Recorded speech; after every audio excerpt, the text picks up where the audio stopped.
দক্ষিণ কলকাতা জেলা কংগ্রেসের পক্ষ দিয়ে একটি কর্মসূচি গ্রহণ করা হয়, যার স্থান হয় ভবানীপুর যদুবাবুর বাজারের সামনে। সেখানে অর্থমন্ত্রী নির্মলা সীতারামনের কুশপুতুল দাহ করা হয় এবং বিক্ষোভ দেখানো হয়।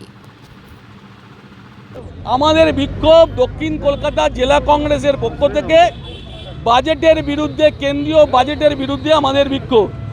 তৃতীয় এনডিএ সরকারের পূর্ণাঙ্গ বাজেট পেশ করেছেন কেন্দ্রীয় অর্থমন্ত্রী নির্মলা সীতারামনজি।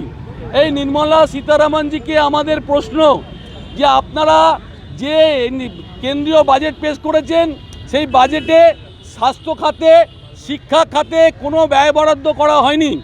100 দিনের কাজে কোনো দিশা দেখানো হয়নি। এটা আমাদের কর্মসংস্থান, সরকারি কর্মসংস্থান ওনারা বলছে 30 সাল পর্যন্ত 1 কোটি বেকারের চাকরি দেবে। আমরা লক্ষ্যমাত্রা দেখেছি, কিন্তু আমাদের দিশা দেখতে পাচ্ছি না কোথায় চাকরি হবে।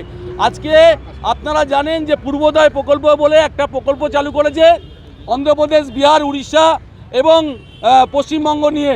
সেখানে অন্ধ্রপ্রদেশকে 15,000 কোটি টাকা, বিহারকে 58,000 কোটি টাকা দিয়েছে, কিন্তু পশ্চিমবাংলার ক্ষেত্রে কিছু বলা হয়নি। আমরা মনে করি পশ্চিমবঙ্গে এই বাজেটে বঞ্চনা করা হয়েছে, পশ্চিমবঙ্গের মানুষকে বঞ্চিত করা হয়েছে। পশ্চিমবাংলার বিধানসভা নির্বাচনে 75টা বিধায়ক আছে পশ্চিমবাংলায়, এখন বর্তমানে 12টা এমপি আছে। আজকে তাদের কাছে প্রশ্ন করতে চাই, পশ্চিমবাংলার মানুষ তো বাম কংগ্রেসকে ভোট দেয়নি, পশ্চিমবাংলার মানুষ বিজেপিকে দ্বিতীয় পছন্দ মনে করেছে। তাই পশ্চিমবাংলার এই সমস্ত বিধায়ক আর সাংসদরা কি করতে আছেন? তারা কেন বিক্ষোভে নামছেন না আমাদের সাথে? কেন পশ্চিমবাংলাকে বঞ্চিত করা হলো? কেন নির্মলা সীতারামনজি এবং নরেন্দ্র মোদী সরকার বাংলাকে বঞ্চিত করলো এই বাজেটে? তার বিরুদ্ধে আমাদের বিক্ষোভ দক্ষিণ কলকাতা জেলা কংগ্রেসের পক্ষ থেকে।